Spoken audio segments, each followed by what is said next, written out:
Buenos días y bienvenidos a mundodesconocido.es. ¿Existe la máquina del tiempo? ¿Alguien la ha construido? ¿O quizás lleva construida mucho tiempo, como su nombre indica? La máquina del tiempo es, desde luego, uno de los retos más importantes del ser humano. Ha sido buscada en todo el siglo XX, en su aspecto teórico y en su aspecto práctico. Pero parece ser que la Alemania de la Segunda Guerra Mundial descubrió algo muy interesante. Y cuando digo descubrió me refiero a que no solo lo descubrió, sino que lo investigó y parece ser que llegó a efectuar alguna serie de desarrollos prácticos. Una máquina del tiempo alemana. ¿Pudo existir? Para hablar de esta máquina del tiempo alemana tenemos con nosotros a uno de los mayores conocedores del Estado español que hay sobre el tema de la Segunda Guerra Mundial, uno de los grandes expertos, como todos vosotros lo conocéis, el doctor Felipe Botalla, que por cierto no eres doctor, no eres ni cirujano ni nada de eso, eres doctor por otras causas, ¿no? Hola, buenos días. Bueno, yo soy profesor de escuelas de negocio y de universidades, efectivamente, ¿no? Entonces me dedico a la docencia en empresas y a estudiantes y estoy todo el día pues investigando, por supuesto, la parte empresarial, toda la parte comercial, de marketing, etcétera, ¿no? Pero luego en mis ratos libres, los que tengo, me dedico también a investigar otras cosas, efectivamente. Vamos a ver, Felipe, yo tengo en mis manos un libro escrito por ti. Se titula Cronos, la puerta del tiempo, y en él veo a un oficial alemán. ¿Esto cómo es posible? Cuéntanos. Cronos es mi tercer libro, se editó en el 2008, pero claro, tiene toda investigación previa de años, previamente del 2004, 2005, ¿no? Cronos lo que intenta reflejar es efectivamente, como tú has dicho, un proyecto alemán de la investigación, en primer lugar, de una energía inagotable, esto por un lado, y luego de lo que era la ingeniería del tiempo o lo que era la curvatura del espacio-tiempo. Al final, llamándolo de forma coloquial, pues una máquina del tiempo, ¿no? Tú has dicho muy bien que el ser humano siempre ha buscado la forma de dominar el tiempo, viajar en él incluso, tanto al pasado como al futuro. Y bueno, y también lo has dicho, pues de alguna forma los alemanes parece que esto lo llevan adelante con bastante precisión, ¿no? Y mi libro trata sobre esto precisamente, ¿no? Sobre esta máquina que parece ser que existió y lo que llegaron a hacer. También lo conecto con lo que es la arqueología prohibida. Vamos a ver, realmente existen documentos y testimonios que avalan sobre que los alemanes estuvieron investigando algo y de manera con bastante ahínco. Cuéntanos de dónde salen todas estas informaciones, dónde aparecen. A ver, hay que decir que la información la sabemos hoy por un investigador polaco que se llama Igor Witowski. Este hombre pues, es el que ha puesto a la luz lo que sabemos de esta máquina, por lo menos hasta este momento. Yo también en mis viajes a Alemania para dar cursos también tuve contacto con gente ya veterana, por supuesto, gente mayor, que de alguna forma estuvo involucrada, aunque sea lateralmente o parcialmente, en el proyecto. Este hombre, Igor Witowski, lo que hizo fue tener acceso a las declaraciones que hizo Jakob Sporrenberg, que era un militar SS, que se dedicaba a todo lo que era la seguridad del perímetro donde se llevaban a cabo estas pruebas. Jakob Sporrenberg fue detenido por los ingleses al terminar la guerra y los ingleses no tenían ni idea de quién era aquel hombre, era siempre un SS, por supuesto, un militar, y se lo entregaron a los polacos porque él parece que había estado en Polonia, por lo tanto correspondía a los polacos el juzgarle o no, era un tema que trascendía de lo que era Inglaterra. Sin embargo, yo creo que si los ingleses hubiesen sabido quién era, desde luego no se lo hubiesen entregado a los polacos. En ese momento los polacos, ¿qué hacen? Bueno, lo detienen, por supuesto, él va a la cárcel y durante su encarcelamiento pues sufre un juicio en el cual él explica que él estaba al mando de la parte de seguridad de este proyecto y él es el que habla pues, de la campana, de Glocke, ¿no? Que se llamaba en alemán. Digamos que la información la tenemos a través de él y luego de este investigador polaco. Sí, perdón, dime. Sí, concretamente, ¿qué es lo que cuenta? ¿Algún tipo de mecanismo magnético que lo descubren por casualidad? ¿Que dedican presupuestos? ¿Que lo tienen como operación secreta? ¿Que incluso hay instalaciones? ¿Qué es lo que cuenta o qué es lo que se sabe? Jakob Sporringer, a ver, no era un científico, era un militar. Entonces él difícilmente entraría en muchos detalles técnicos. Pero sí que explicaba que era una máquina que se pretendía, como he dicho yo antes, el lograr lo que era una energía inagotable, cosa por supuesto importantísima, y por otro lado lo que he comentado en la ingeniería del tiempo.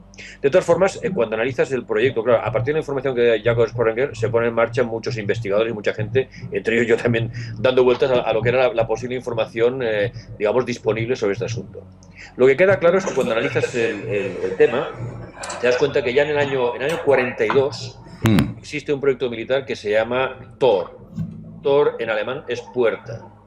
¿Vale? Puerta. Un proyecto militar que se llama Puerta es como muy curioso, ¿no? Esto hablo de enero del 42, o sea, estamos hablando de prácticamente el principio de la guerra. Sí. A partir de agosto del 43, este proyecto Tor se subdivide en dos.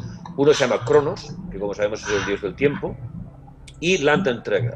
Landenträger en alemán es quien porta la luz. Con lo cual, claro, son nombres como muy curiosos por el proyecto militar. O sea, proyectos secretos que se llama Puerta... O sea, empieza con Puerta... Cronos y Portador de Luz. Portador de luz.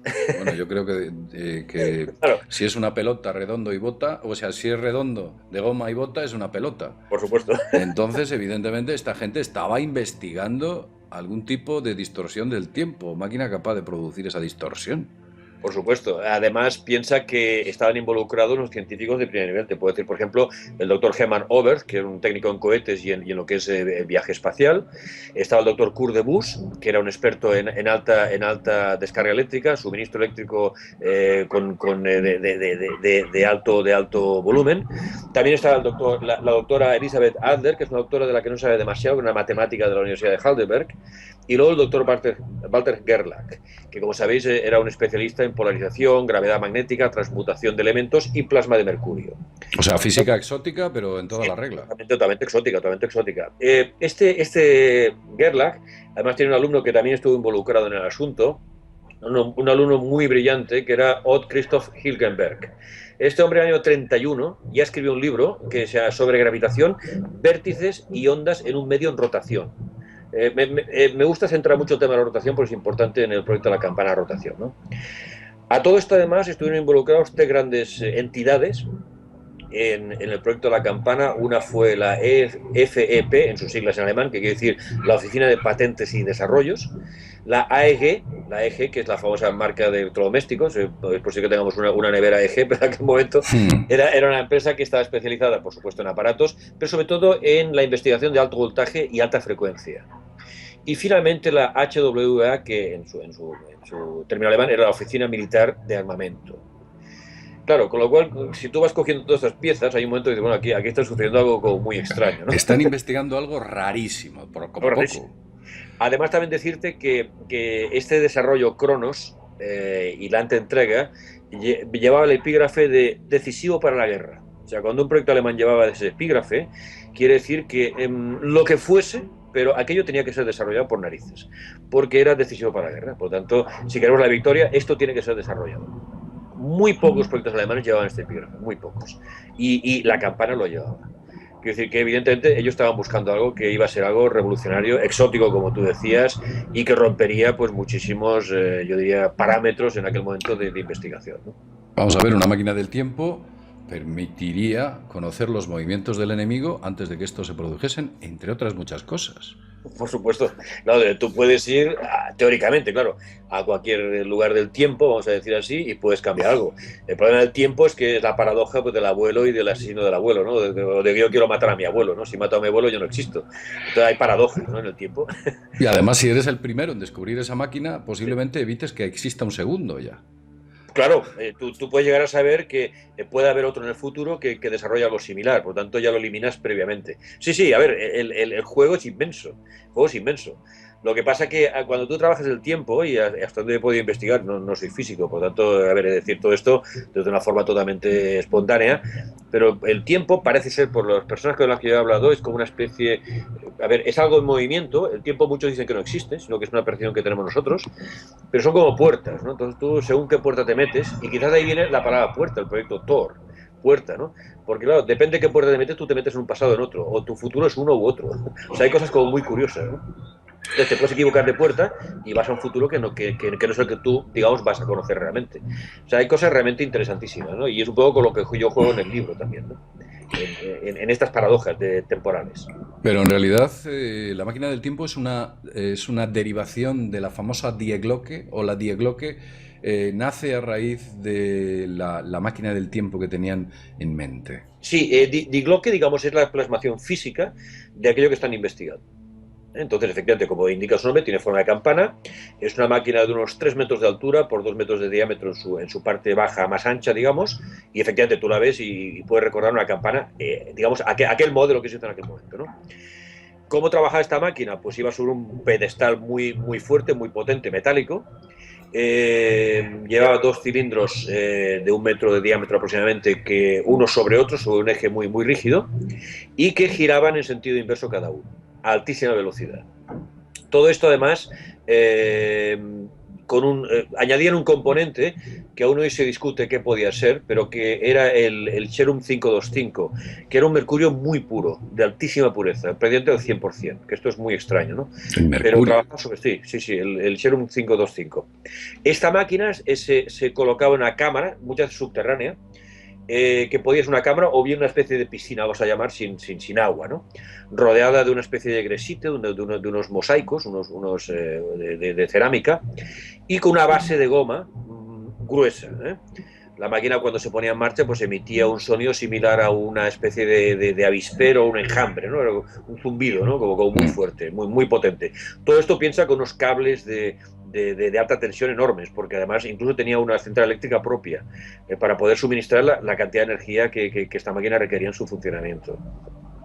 Se hicieron muchas pruebas, de hecho, podemos hablar prácticamente de finales del 43, principios del 44.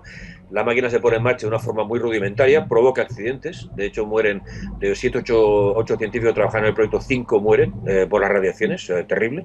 Tienen que trabajar a más de 200 metros de distancia con una cámara blindada con plomo y observar. Todo esto es filmado, además, ¿eh? O sea, consta que se filmó las diferentes fases, digamos, y diferentes puestas en marcha de la máquina. ¿Estas filmaciones dónde están? Pues no lo sé, ¿eh? Pero la máquina... Pero nos lo podemos imaginar, ¿no? Sí, bueno, sí, yo imagino que pueden estar pues, en algún sitio muy concreto. Bueno, el caso es que la máquina se prueba primero sobre material, digamos, no vivo, para entendernos, produce pues efectos sobre ese material, y luego cuando se aplica desde plantas, insectos, pequeños mamíferos, acaba matándolos, ¿eh? Y en algunos casos, con todo esto, además, decirte que la máquina, a través de estos experimentos, se va puliendo, se va afinando en su funcionamiento, ¿eh? Entonces llega un momento, y esto ya lo dirige el general Kammler, que ha aparecido en mis libros y que aquí hemos comentado en alguna ocasión, el doctor en ingeniería Hans Kammler, de las SS, de las SS científicas concretamente.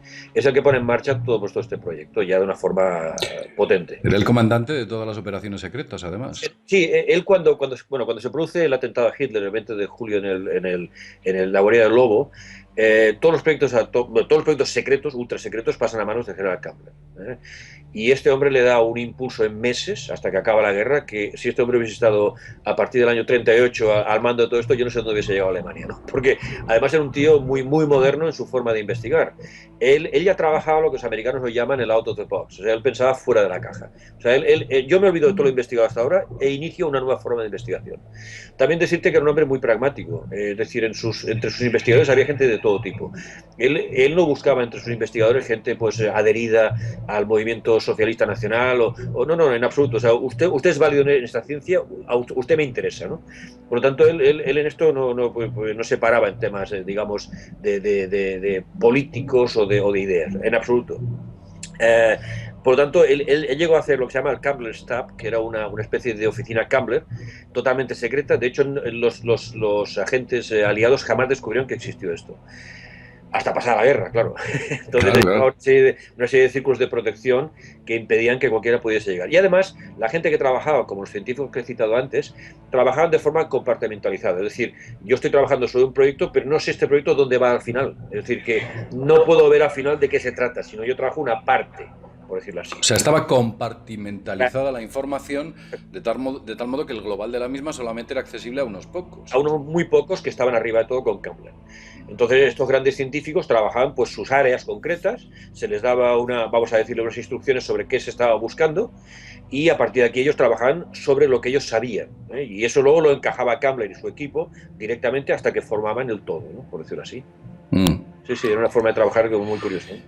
Te voy a contar algo curioso porque en España, hace unos 40 años aproximadamente, hubo un español que desarrolla una máquina muy parecida. Y digo muy parecida, por supuesto, no tiene por qué ser exactamente igual a la campana, pero produce a la campana o la máquina del tiempo, pero producía unos efectos bastante peculiares. Esto lo investiga el investigador Juan José Benítez, e incluso lo llega a poner en su página web, ¿no? Planeta Benítez, me parece que es su página web, y ahí lo tiene puesto. Lo leí hace ya bastante tiempo. El caso es que un científico español, de origen jienense, un hombre cuyo nombre es Marcos Pinel, desarrolla un peculiar motor, un motor generador que se debe retroalimentar a sí mismo y que cuanto más se retroalimenta, más potencia genera. Es como una especie de vórtice energético. Es decir, la máquina se autorregenera. Este español descubre algo peculiar, y es que los imanes que nosotros pues, conocemos, tengo por ejemplo aquí en estos momentos un imán de neodimio, pues estos imanes, su carga o su campo magnético no va del polo norte al polo sur, Él descubre que el campo magnético va del polo norte al centro del imán, como una especie de punto crítico, y del polo sur al centro del imán. Nunca viajan del polo norte al polo sur, del polo sur al polo norte. No, eso no es cierto. Y en base a este desarrollo teórico, él crea esta máquina. Una máquina muy peculiar, un invento genial, con el cual se consigue prácticamente energía infinita, o eso es lo que se dice, y la velocidad de rotación era inmensa, impresionante. Este experimento se le ofrece a la Armada Española.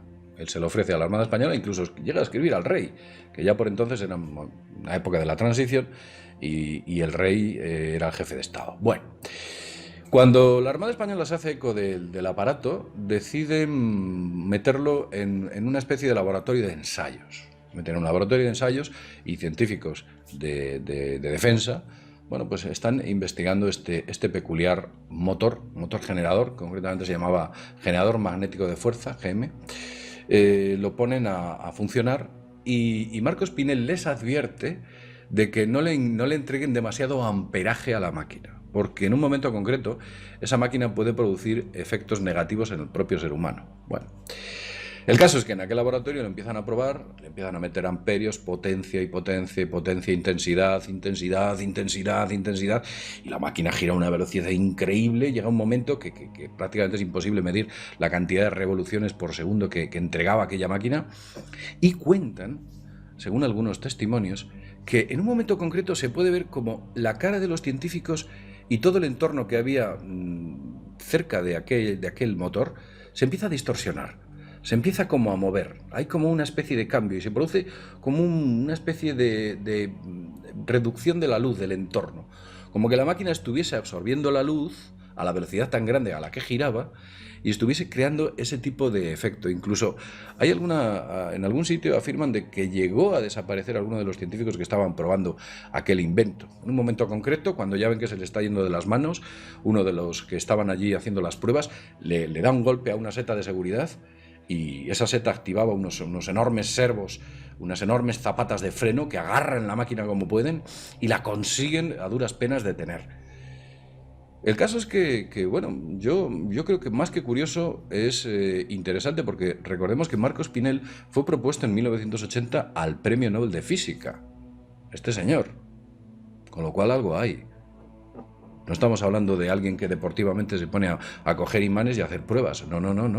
Es una persona que tiene ya una preparación en el campo de física, e incluso se cuenta que hay un número de patente, una patente entregada en el año 1974, con la cual se habla o se entrega la información, no toda, pero la información necesaria o base del funcionamiento de este generador magnético tan peculiar. Pero tú fíjate qué curioso, porque la deformación de la luz y el magnetismo siempre va ligado a ese tercer factor, que es el tiempo, ¿no? Incluso la física teórica parece que habla de esa relación de campos entre el tiempo, la luz y, por supuesto, todo este tipo de cuestiones como es el magnetismo y la rotación, con distintas fuerzas y efectos que parece ser que hay una íntima vinculación entre ellos. Y desde luego yo pienso o sospecho que el señor Marcos Pinel nada sabía de la operación secreta que se estaba llevando a cabo en Alemania, ni del proyecto Puerta, ni del proyecto Cronos, ni de nada de este tipo. Es una persona que llega a estas conclusiones por otro camino. Pero fíjate qué curioso, que encontramos una Alemania que hace unos experimentos muy similares a los que hace este español, y ambos llegan a unas conclusiones o unas ideas o unos efectos muy parecidos. Ya es extraño ya. Bueno, claro, yo creo que en el caso de Marcos Pinel, el hombre, pues de forma autodidacta y con sus conocimientos y su capacidad incluso económica, pues esto requiere también un fondo económico importante, logra desarrollar esto. A ver, pero esto tampoco es tan extraño, es decir, en el sentido que él debe tener los conocimientos suficientes para pensar que el magnetismo podía ser trabajado de muchas maneras. Que esto luego accidentalmente llega a otro campo, bueno, eso puede suceder, el azar a veces se da en la investigación. Pero esto fíjate que lo podemos conectar también con el CERN. El CERN al final, ¿qué es? Al final es una máquina enorme con magnetismo que hace girar a alta velocidad. Pues, claro, lo mismo, exacto. Claro, entonces, a ver, es que no estamos tan lejos. O sea, algo hay aquí que ya los alemanes empezaron a trabajar y que otra gente sigue trabajando, ya sea sin conexión alguna o con toda la conexión del mundo, ¿no? O sea, que tú piensas que lo que nos cuentan del bosón de Higgs y todo eso es un poco el show para que la gente acepte esa máquina, pero en realidad están trabajando y están, digamos que investigando física exótica. A ver, aquí no hemos hablado, aquí hemos hablado sobre el CERN. Y el CERN, y una cosa que defiendo yo, es que tiene lo que sería unos proyectos de consumo público, que es la búsqueda de la partícula más pequeña, Higgs, como tú comentabas, el Big Bang, bla, bla, bla, que todo esto está muy bien, es muy interesante. No sé qué aplicación práctica tiene esto, pero alguna tendrá en el futuro.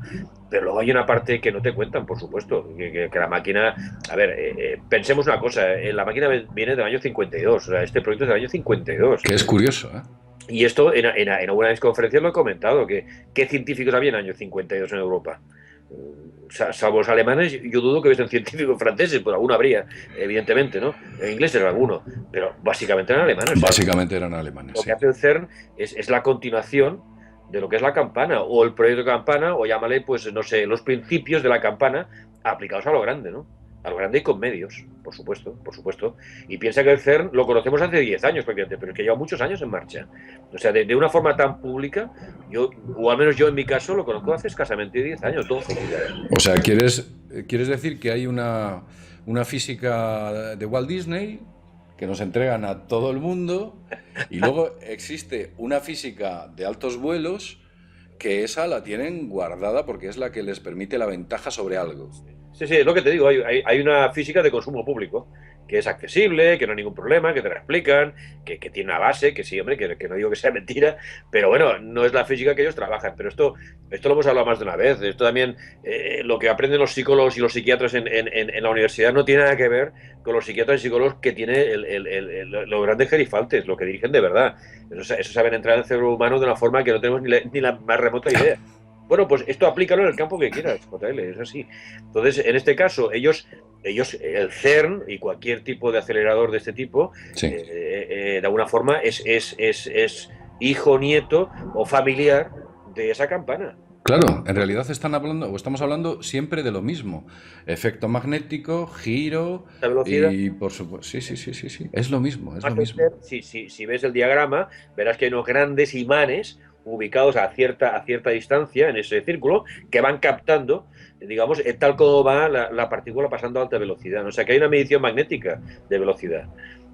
Claro, ¿hasta dónde llega esto? Pues yo no lo sé en este momento, ¿no? Pero puedo pensar, como he comentado en una ocasión, pues desde la puerta interdimensional, pasando una máquina del tiempo y quizás un sistema a lo mejor de propulsión inagotable. No lo sé. No tengo conocimientos físicos para entrar tan en detalle, pero quizás están investigando todo esto, ¿no?